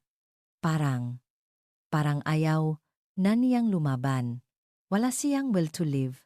Ang masalitang iyon ay mas masakit pa kaysa sa anumang pisikal na suntok. Ang kanyang anak, ang kanyang maliit na anghel, ay sumusuko na. Nang gabing iyon, pinayagan si Miguel na pumasok sa loob ngang iku. Umupo siya sa tabi ngang kamangang kanyang anak. Ang silit ay puno nga mahihinang, tuno nga makinamatuno na nagpapanatiling ang buhay. Kinuha niya ang maliit at walang galaw na kamay ni Angelo. Ana, Angelo, patawarin mo si Daddy. Bulong niya. Ang maluha na matagal niyang pinigilan ay nagsimula ng bumagsak. Patawarin mo ako. Naging duwag ako. Naging makasarili ako. Hindi kita pinansin. Pinabayaan kita. Ang kanyang magaluha ay tumulo sa kamayng bata. Kasalanan ko to lahat. Kung hindi ko lang sana siya pinalayas. Ang pangalan ay lumabas sa kanyang bibig bago pa man niya ito mapigilan. Elara. Biglang bumalik sa kanyang isipan ang imahe ni Elara na kangiti habang karga-karga si Angelo. Ang paraan ng pagtingin ng kanyang anak kay Elara, na parabang ito ang kanyang buong mundo. Ang ngiti ni Angelo ang unang tunay na ngiti na nakita niya mula rito ay para kay Elara. Naramdaman ni Miguel ang isang bagay na gumalaw sa kama. Tumingin siya. Ang mga daliri ni Angelo ay bahagyang kumibot sa loob ng kanyang palat. Isang napakaliit na galaw, halos hindi mapapansin, ngunit para kay Miguel, ito ay parang isang lindol. Angelo? Tinitigan niya ang monitor ng puso. Ang flat at mabagal na linya ay bahagyang tumaas. Isang maliit na blip. Elara. Sinubukan niyang ulitin. Ang kanyang puso ay kumakabog sa isang halong takot at pag-asa. Naalala mo ba si Elara, anak? Yung nag-aalaga sa'yo?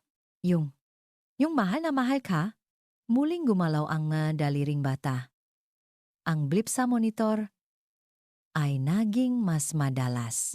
Sa sandaling iyon, isang nakakabinging katotohanan ang sumampal kay Miguel.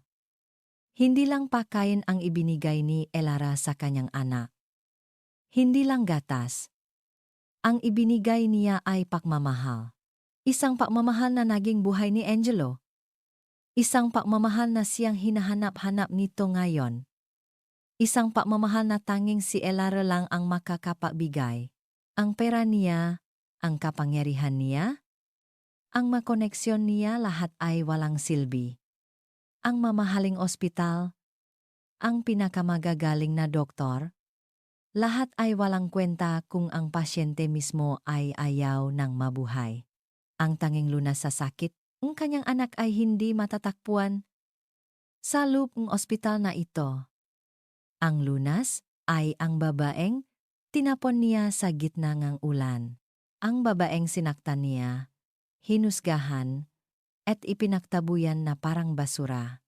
Isang matinding desperation ang bumalot sa kanya, mas malakas pa kaysa sa takot na naramdaman niya kanina. Kailangan niya si Elara, hindi para sa kanya, kundi para sa batang ito, na nasa bingit ng kamatayan dahil sa kanyang katangahan. Hinalikan niya ang noong kanyang anak. Lalaban ka, Ana, ha? Lalaban ka. Hahanapin ko siya. Ibabalik ko siya sa iyo. Pangako. Bumagsak ang kanyang nabalikat sa bigat ng kanyang pagsisisi. Ang isang aroganteng CEO ay nawala. Ang natira ay isang sirang-sirang ama na nakaluhod sa tabi ng kanyang naagaw buhay na anak. Isang ama na handang gawin ang lahat. Gumuho siya sa tabing kama. Ang mukha ay nakasupsop sa kumot. Ang kanyang mabalikat ay nayanig sa mga higbing hindi niya na napigilan. At sa gitna ng tunong nga makina, isang pangalan lang ang paulit-ulit na binibikas ng kanyang basak na boses, isang panalangin, isang pagsusumamo sa kadiliman, Elara. Elara. Patawarin mo ako. Elara. Pagkatapos ng ilang sandali, Tumayo si Miguel, pinunasan ang kanyang maluha. Ang kanyang muha ay pagod at wasak. Ngunit ang kanyang mga mata ay may bagong determinasyon. Isang desperadong determinasyon. Kinuha niya ang kanyang telepono. Hindi ang kanyang business, contacts ang kanyang hinanap, kundi ang numero ng pinakamagaling na private investigator na kilala niya, isang taong may utang na loob sa kanya. Tumunok ang telepono ng isang beses bago ito sagutin. Miguel? Anong kailangan mo? Kailangan kong tulong mo. Sabi ni Miguel. Ang boses ay nanginginig ngunit matatak. May ipapahanap ako sa iyo. Isang babae. Sino? Huminga ng malalim si Miguel. Inihahanda ang sarili sa isang misyon na halos imposible. Hanapin mo siya para sa akin. Hanapin mo si Elara Santos. Kahit saang sulok pa ang Pilipinas. Kailangan ko siyang mahanap. Buhay nga anak ko ang nakasalalay dito. Hanapin mo siya. Kahit anong kapalit. Nagsimula ang paghahanap. Para kay Miguel, ang bawat araw na lumilipas ay isang karera laban sa oras. Ang bawat umaga ay sinasalubong niya sa ospital. Binabantayan ang bahagyang pagbabago sa kondisyon ni Angelo, isang kondisyon na nananatiling critical at hindi nagbabago. At ang bawat gabi ay ginugugol niya sa telepono, nakikipag-usap sa mga investigador, sinusuri ang bawat lead, gaano man kalit. Sinubukan na namin ang lahat ng employment agencies sa Metro Manila, sir. Walang record ni isang Elara Santos na tumutugma sa description, sabi NG-MH investigador. Hanapin ninyo ang maprobinsya. Utos ni Miguel. Ang boses ay pagod, ngunit hindi sumusuko. Subukan ninyo ang terminal ng bus. Madaungan. Tingnan ninyo ang CCTV footage mula sa gabing iyon. Kailangan niyang mapunta sa kung saan ang kanyang buong imperyong negosyo ay pansamantala niyang isinantabi. Ang mga board meeting ay ipinagpaliban, ang nga kontrata ay ipinaubaya sa kanyang nga pinagkakatiwalaan. Ang tanging mahalaga ngayon ay ang paghahanap sa isang babaeng winasak niya. Samantala, daan-daang kilometro ang layo mula sa magulong buhay sa Maynila, sa isang maliit at maalikabok na bayan sa probinsya ng Quezon, si Elara Santos ay namumuhay na parang isang anino. Ang perang ibinigay ni Miguel ay halos naubos na sa pamasahe at sa pagupa ng isang maliit na kwarto sa likod ng isang karinderya. Para mabuhay, tinanggap niya ang trabaho bilang tagahugas ng pinggan. Mula umaga hanggang gabi, ang kanyang nga kamay ay nakababad sa tubig at sabon, kinukuskos ang mga sebo at tira-tirang pakain ng ibang tao. Iyon ang gusto niya. Ang pagod, ang pisikal na sakit sa kanyang likod at mga braso. Dahil kapag pagod na ang kanyang katawan, wala ng lakas ang kanyang isipan para mag-isip, ngunit ang magabi ang kanyang kalaban. Kapag siya na lang ang mag-isa sa kanyang maliit na silid, sa dilim, bumabali ang lahat. Ang tawa ni Leo, ang ngiti ni Angelo, ang malamig ng mga mata ni Miguel, ang paksara ang gate. May mga gabing napapahawa siya sa kanyang dibdib, nararamdaman pa rin ang multong gatas na dapat sanay nagbibigay buhay. Napapaya siya ng tahimik, tinitiyak na walang makakarinig sa kanya. Ayaw niyang awa.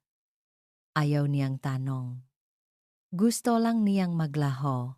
Isang hapon, habang nahuhugas siya ng nga plato, isang pamilya ang kumakain malapit sa kusina. Isang ina, isang ama, at isang maliit na batang lalaki. Narinig ni Elara ang halaha ng bata. Ang takaw-takaw naman ng baby boy ni Mommy. Masayang sabi ngang ina, pinupunasan ang bibi ngang ana. Napatigil sa pahuhugas si Elara. Napakapit siya sa lababo, Ang puso niya'y tila pinipiga.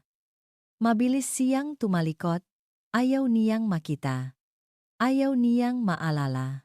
O Yelara, ano yan? Tatanga-tanga ka na lang diyan.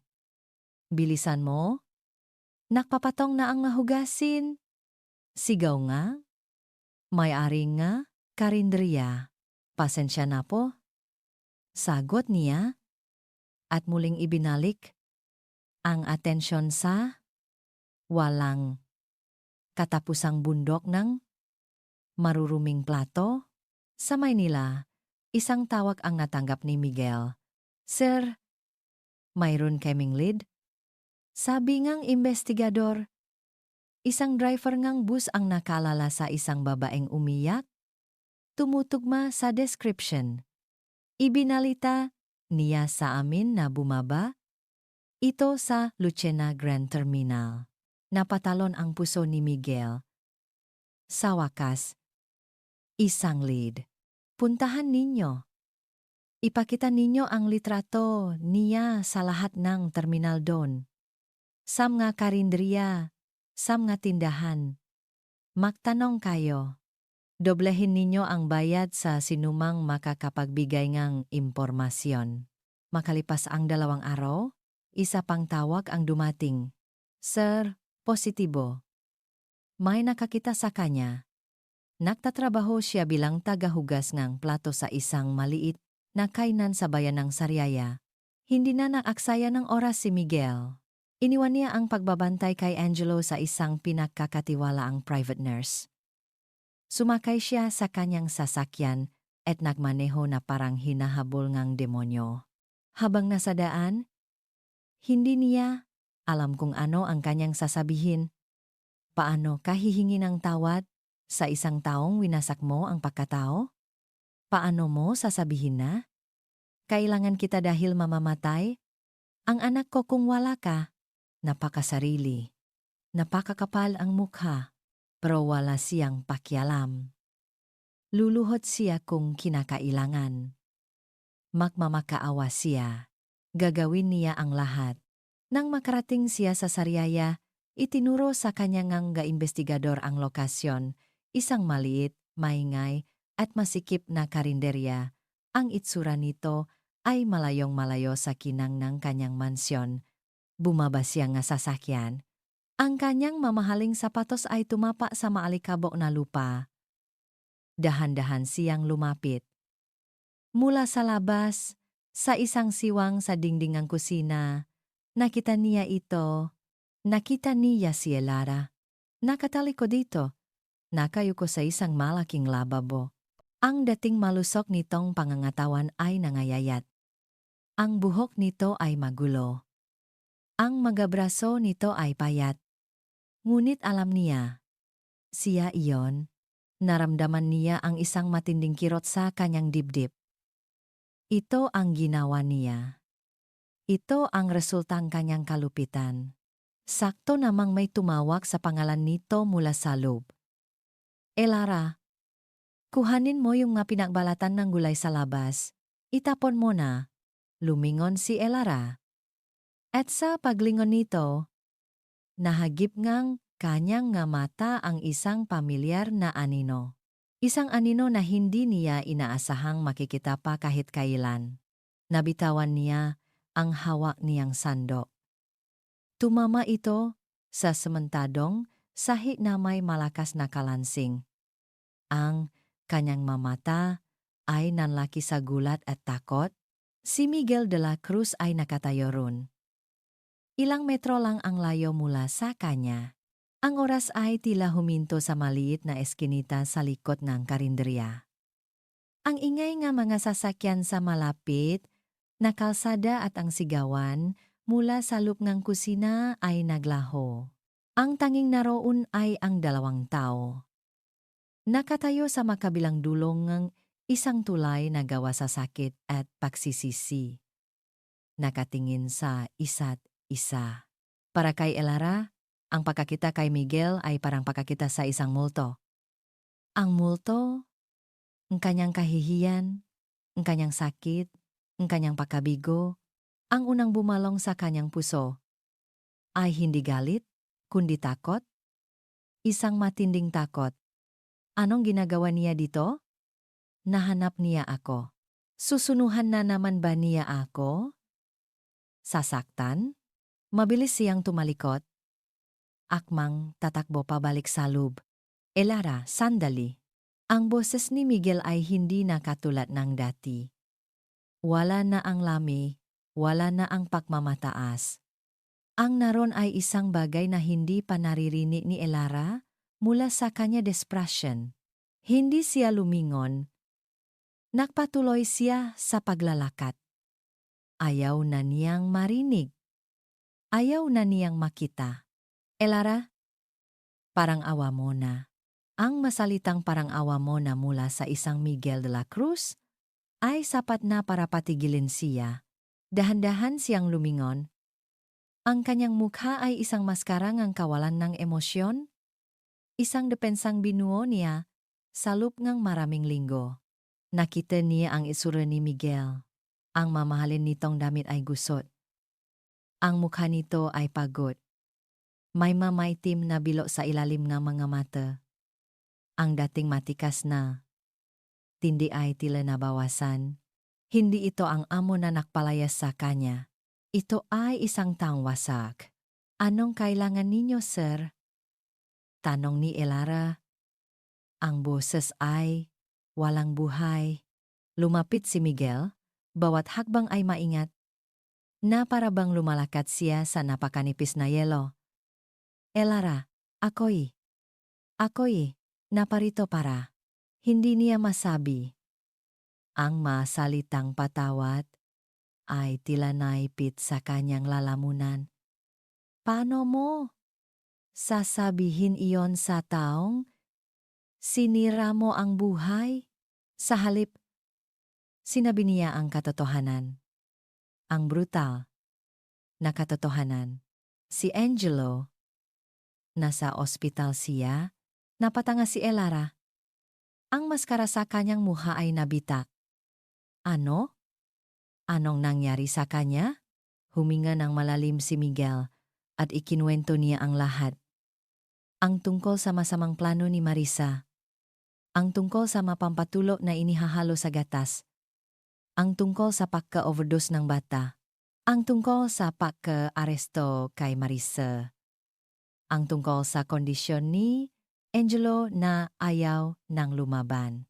Habang nagsasalita, si Miguel, ang ekspresyon ni Elara ay nagbago. Mula sa gulat, naging galit, at sa huli, naging purong takot para sa bata. Napahawak siya sa kanyang bibig. Ang kanyang mamata ay nanlalaki sa sindak. Diyos ko. Ang anak ko. Ang bata. Bulong niya. Ang paggamit ng salitang anak ko ay hindi sinasadya. Isang slip of the tongue na namula sa kaibuturan ng kanyang puso. Narinig iyon ni Miguel. At iyon ang tuluyang bumasak sa kanya. Kasalanan ko, Elara, sabi niya. Ang boses ay basak na lahat ng ito. Kasalanan ko, naniwala ako sa makasinungalingan niya. Nagpadala ako sa pride ko. Hinusgahan kita. Sinaktan kita. At dahil doon, ang anak ko ang nagbabayad. Tumingin siya sa mga mata ni Elara. Hindi ako naparito para hingin ang tulong mo. Naparito ako para aminin ang kasalanan ko. Naparito ako para sabihin, patawarin mo ako. At doon, sa gitna ngang alikabok at amoy ngang basura, sa harap ngang isang babaeng itinuring niyang mas mababa sa kanya, ang isang Miguel de la Cruz ang makapangyarihang CEO, ang tagapakmanang ng isang imperyo ay dahan-dahang lumuhod. Napasinghap si Elara. Naurong siyang isang hakbang, hindi makapaniwala sa kanyang nakikita. Nakaluhod si Miguel sa maruming lupa. Ang kanyang ulo ay nakayuko sa kahihiyan.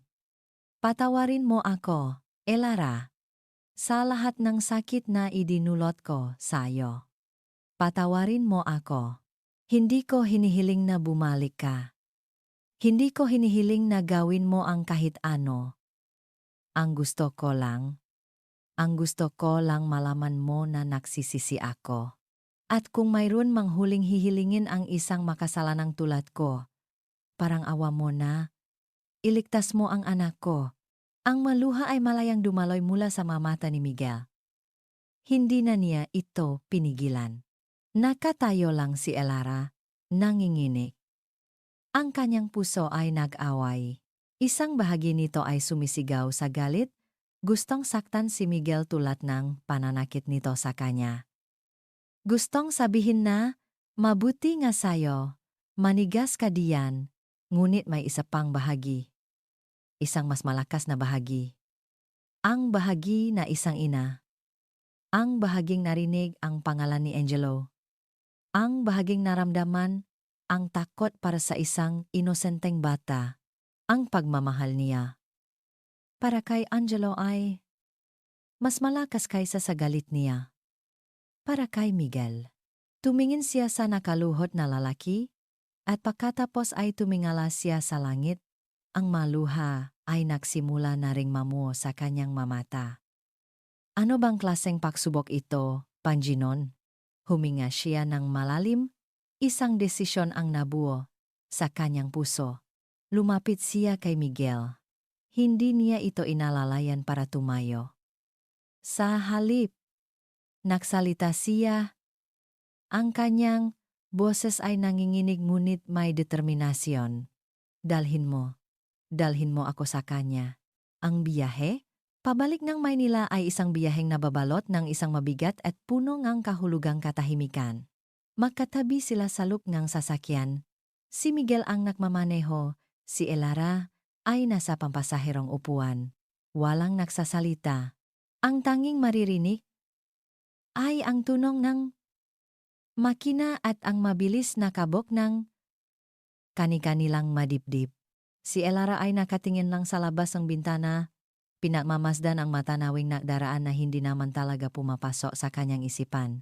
Ang kanyang buong pag-isip ay nasa isang lugar lang. Sa isang maliit na kamasalop ng isang ICU. Nang makarating sila sa ospital, sinalubong sila ng isang nurse. Mr. De La Cruz, buti po at nakabalik na kayo. Walang pagbabago sa kondisyon ni Sir Angelo. Sabi ngang nurse, bago napatingin kay Elara na nasa likod ni Miguel. Sino po siya? She's with me, maikling sagot ni Miguel. Kailangan niyang makita ang anak ko. Dinala sila nga nurse sa harap ngang salamin nga. Dun. Sa likod ng makapal na salamin, nakita ni Elara ang isang imaheng dumuro sa kanyang puso.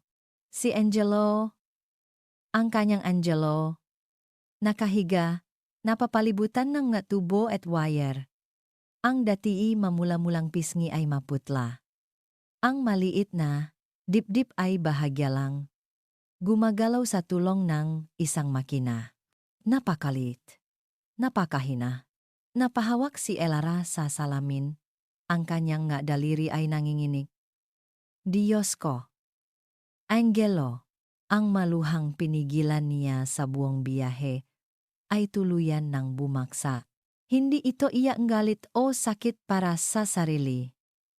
Ito ay iyak ngang isang ina na nakikita ang kanyang anak sa gitna ng pagdurusa. Pinakiusapan ni Miguel ang doktor. Pagkatapos ng ilang pag-usap at pagpapaliwanag, at sa pag-asang makakulong ito sa mental state ng bata, pinayagan si Elara na pumasok sa loob, basta't nakasuot ng kumpletong protective gear. Pagpasok niya sa silid, ang tuno nga monitor ang sumalubong sa kanya. Umupo siya sa upuan sa tabing kama, ang parehong upuan kung saan lumuha si Miguel ilang araw na ang nakalipas. Dahan-dahan niyang inabot ang kamay ni Angelo. Napakalamig, Angelo. Bulong niya. Ang kanyang boses ay garalgal. Anak, si Nanay Elara.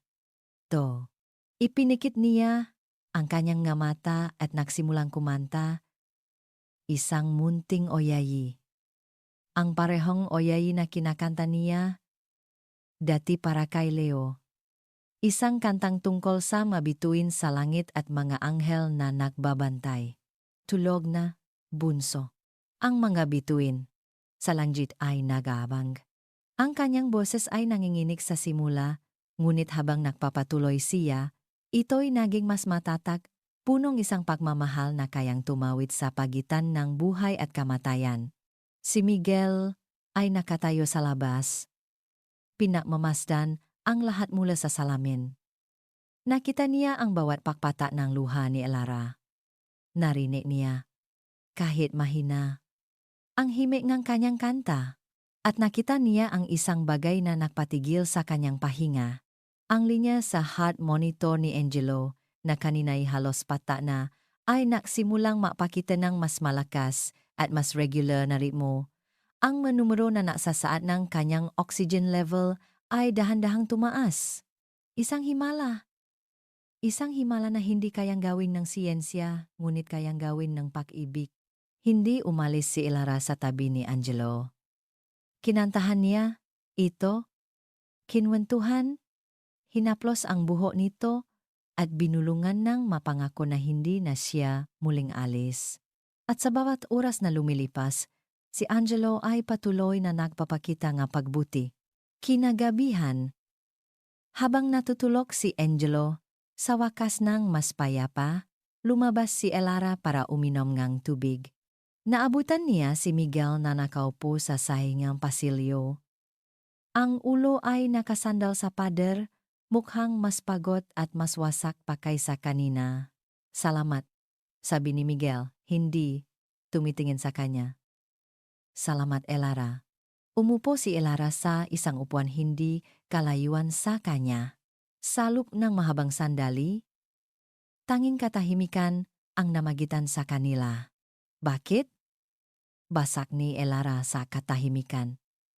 Bakit mo? Ako pinaniwalaan nun? Bakit? Si Marisa ang pinili mong pakinggan? Tumingala si Miguel. Ang mga mata ay puno ng sakit at pagsisisi. Dahil duwag ako. At sa kauna-unahang pagkakataon, nakwento si Miguel. Hindi bilang isang CEO, kundi bilang isang tao. Ikinuwento niya ang tungkol kay Isabela, ang tungkol sa kanilang perpektong pagsasama sa matang publiko, ngunit puno ng alamat sa pribado. Ikinuwento niya ang tungkol sa kanyang pagiging abala sa trabaho, ang kanyang pag-iwas sa mga emosyonal na problema.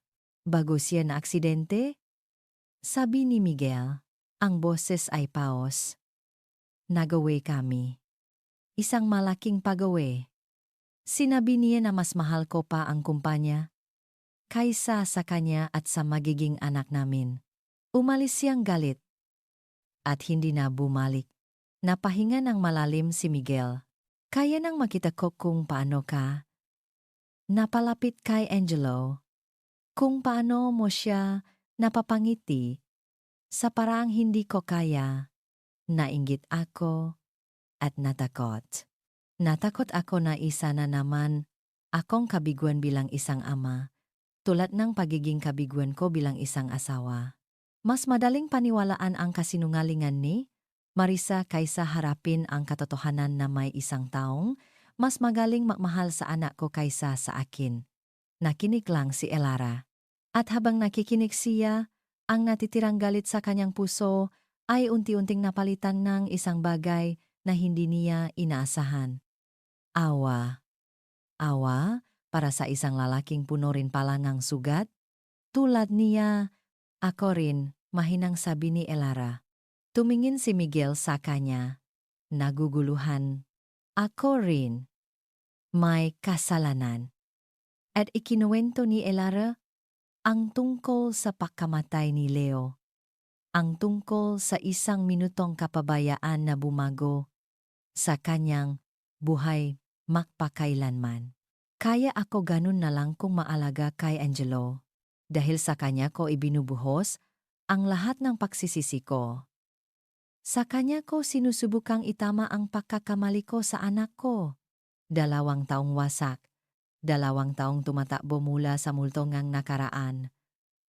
2 taong naghahanap ngang kapatawaran sa maling paraan. Sa gabing iyon, sa isang tahimik na pasilyong ospital, sa wakas ay nakita nila ang kanilang sarili sa isa't isa. Isang umaga, pakalipas ng ilang araw, nakaroon ng lakas si Angelo para imulat ang kanyang nga mata. Ang una niyang nakita ay ang mukha ni Elara. At sa kauna-unahang pagkakataon, nagsalita siya. Isang salita. Mama, tumulo ang luha ni Elara. Gunit ngayon, ito'y luhang kagalakan. Mula sa may pinto, pinapanood ni Miguel ang lahat. Sa tabi niya, isang nurse ang nag-abot sa kanya ngang isang pares ng guwantes at gown. Sa unang pagkakataon, pumasok si Miguel sa silid hindi dahil sa obligasyon, kundi dahil gusto niya. Lumapit siya sa kama. Tumingin sa kanya si Angelo. Inabot ni Miguel ang kanyang kamay, nanginginig, at hinawakan ang kamay ng kanyang anak. Mainit na ito. Punong buhay. Tumingin si Angelo mula kay Miguel papunta kay Elara at pagkatapos ay binalik ang tingin kay Miguel. Isang maliit, nagtatanong ng ngiti ang sumilaysam nga labi ngang bata. Papa? Ang isang salitang iyon ay tumago sa puso ni Miguel na parang isang bala ng purong emosyon. Isang bala na hindi nakamamatay, kundi nagbibigay buhay. Ang lahat ng pader na itinayo niya sa paligid ng kanyang puso salop ngang maraming taon ay tuluyan ng gumuho. Yumuko siya at hinalikan ang nungang kanyang anak. Ang ngaluha ay malayang dumadaloy sa kanyang ngapisngi ng walang kahihiyan. Anak, bulong ganiya. Si Papa to. Nandito na si Papa. Nakatinginan sina Miguel at Elara sa ibabaw na tutulok na bata. Walang salitang namutawi, ngunit ang kanilang nga mata ay nag-usap. Isang pag-usap na puno ng pasasalamat, pagunawa, at isang bagong simula. Makalipas ang isang linggo, tuluyan nang nakalabas ng ospital si Angelo. Ang pagbabalik sa mansyon ay kakaiba. Ang dating malamig at malungkot na bahay ay tila nakaroon ng bagong kulay. Sa unang gabi, pagkatapos nilang mapatulog si Angelo sa kanyang kuna, nakaharap sina Miguel at Elara sa sala. Elara, simula ni Miguel, alam kong wala akong karapatang humingi pang kahit ano mula sa iyo.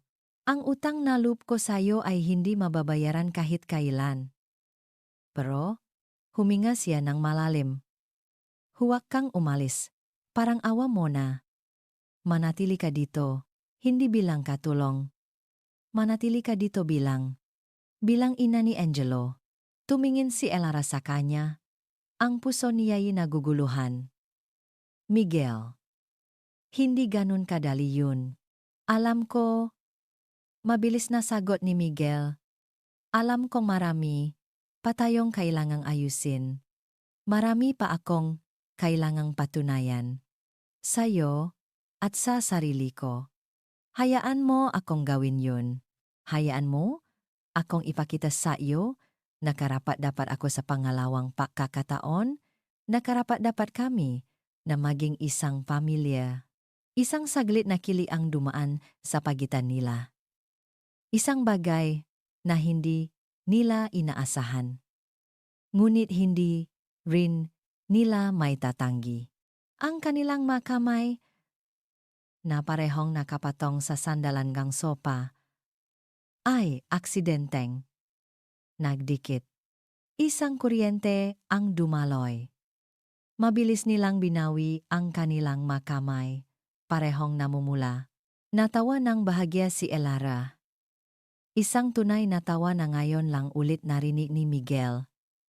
Pag-isipan ko, sabi niya, ngunit ang ngiti sa kanyang ngalabi ay nagsasabi ngang ibang sagot. Alam ni Miguel na hindi patapos ang laban. Ang pagilom ay isang proseso.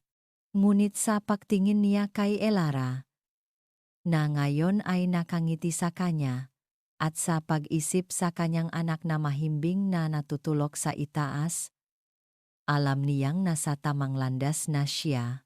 Nang gabing iyon, bago matulo, dumaan si Miguel sa kwarto ni Angelo. Nakita niya si Elara na nakaupo sa tabing ng kuna, hinahaplos ang buhok ng bata. Hindi niya namalayan ang kanyang pagdating. Narinig niya itong bumulong, "Matulog ka na, Angelo ko. Mahal na mahal ka ni Mama." Hindi na niya itinama. Dahil sa puso nilang lahat, iyon ang katotohanan. Lumipas ang 6 na buwan. Ang mansyon ng mga De la Cruz ay hindi na isang bahay na puno ng multo na karaan. Ito na ay isang tahanan. Ang dating tahimik na pasilyo ay puno na ngayon ng halahat ng isang malusok at masayahing bata. Ang mahardin, na dati simbolo lang ng yaman, ay naging palaruan kung saan masayang nahahabulan sina Angelo, Elara, at minsan, maging si Miguel na nakalimutan na ang kanyang pagiging seryosong CEO. Ang relasyon ni na Miguel at Elara ay namukatkat sa isang paraang hindi nila parehong inasahan. Nagsimula ito sa mga ninanakaw na sulyap habang naalmusal, sa mga nakakasalubong na kamay kapag inaabot ang laruan ni Angelo, at sa mga mahahabang pausap sa gabi kapag tulo na ang bata. Ibinahagi nila ang kanilang mapangarap, ang kanilang matakot, at ang mga natitirang piraso ng kanilang mga nasirang puso. At sa proseso, hindi nila namalayan, unti-unti nilang binubuo ang isa't isa. Isang Sabado ng hapon, habang masayang naglalaro sina Elara at Angelo sa hardin, lumapit si Miguel. May dala siyang isang folder. "Elara," tawag niya. Ang kanyang boses ay may halong kaba at pananabik. Tumingin si Elara sa kanya, napansin ang kakaibang kislap sa kanyang nga mata. "Bakit, Miguel? May problema ba?" Umiling si Miguel at ngumiti. Umupo siya sa damuhan sa tabi niya. "Wala. Sa katunayan, may solusyon ako." Binuksan niya ang folder. Sa loob, may mga papeles, mga legal na dokumento. "Ano to?" tanong ni Elara.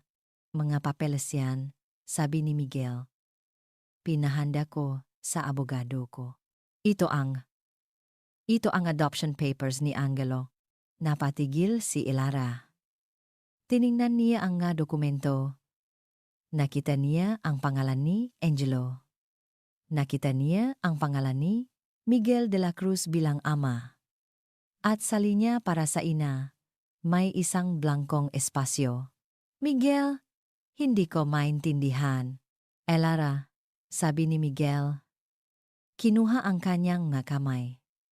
"Alam kong matagal na nating ginagampanan ang papel na ito. Pero gusto kong gawing opisyal. Gusto kong maging tunay na ina ka ni Angelo sa matang batas. Gusto kong pirmahan mo yan kasama ko." Ang maluha ay nasimulang mamo sa mga mata ni Lara. Ito na ang katuparan ng isang pangarap na hindi niya inakalang possible. Ang maging isang ina muli. Isang tunay na ina. Ngunit bago pa man siya makasagot, may isa pang kinuha si Miguel mula sa kanyang bulsa. Isang maliit na kahon. Binuksan niya ito. Sa loob, isang simplang singsing na may isang maliit na diamante ang kumikinang sa ilalim ng sikat nga araw. "Alam kong hindi ito sapat para sa lahat ng sakit na naidulot ko sa iyo," sabi ni Miguel, ang kanyang boses ay nanginginig sa emosyon. "At alam kong hindi ito ang pinakaromantikong paraan. Pero, Elara Santos, tinuruan mo akong magmahal muli. Tinuruan mo akong magpatawad sa sarili ko. Binuo mo ang pamilya ko. Binuo mo ako. Tumingin siya ng diretso sa kanyang mamata. Pakasalan mo ako. Maging asawa ko. Maging ina ng anak ko. Maging pamilya tayo. Ang ating pamilya. Sa sandaling iyon, si Angelo, na kanina'y naglalaro, ay lumapit sa kanila. Tumingin ito sa singsing. Pagkatapos ay kay Elara. At pagkatapos ay kay Miguel. Ngumiti ito ng malawak at pumalakpak. Mama, Papa, happy. Iyon na ang sagot na kailangan ni Elara. Tumawa siya sa gitna ng kanyang ngaluha. Oh, bulong niya. Oh, Miguel? Oh, isinuot ni Miguel ang singsing sa kanyang daliri. At sa ilalim ng mainit na sikat ng araw, sa harap ng kanilang anak na siyang naging tulay ng kanilang pagmamahalan, naglapat ang kanilang ngalabi sa isang halik. Isang halik na nagsasara sa lahat ng sakit ng nakaraan at nagbubukas sa isang pangako ngang walang hanggang bukas. Niyakap nilang tatlo ang isa't isa. Isang masikip na yakap. Isang bilog na pagmamahalan na hindi nabuo sa dugo, kundi sa mga luha, sa pagpapatawad, at sa isang pag-ibig na nahanap sa gitna ng pagkawasak, ang kanilang pamilya. Isang pamilyang pinatibay nga pagsubok at binuo ngang pusong piniling magmahal muli. At dito po, nagtatapos ang ating kwento. Isang salaysay na nagpapatunay na ang tunay na pamilya ay hindi laging nagsisimula sa dugo. Minsan, ito'y nabubuo sa pagitan ng nga taong pinagtakpo ngang tadhana para pagilumin ang sugat ng isa't isa. Ang pagpapatawad ay hindi madali, ngunit ito ang tanging susi na kayang magbukas ang pinto patungo sa isang masayang bukas. At ang pag-ibig, sa kanyang pinakadalisay na anyo, ay laging makakahanap ng paraan. Maraming salamat po sa inyong walang sawang pagsubaybay. Kung nagustuhan ninyo ang kwentong ito, ano naman pong klaseng kwento ang gusto ninyong marinig sa susunod? Ay comment niyo lang po sa ibaba. At siyempre, kung napukaw kwentong ito ang inyong mapuso, huwag po kayong mag-atubiling i-like, ay share ito sa inyong mga kaibigan at pamilya. At siyempre, pindutin na rin po ang subscribe button para lagi kayong updated sa mga susunod pa nating kwento. I-click niyo na rin po ang notification bell para kayo ang laging unang makarinig sa aming mga bagong upload. Hanggang sa muli. Ito po ang inyong kakwento. Paalam.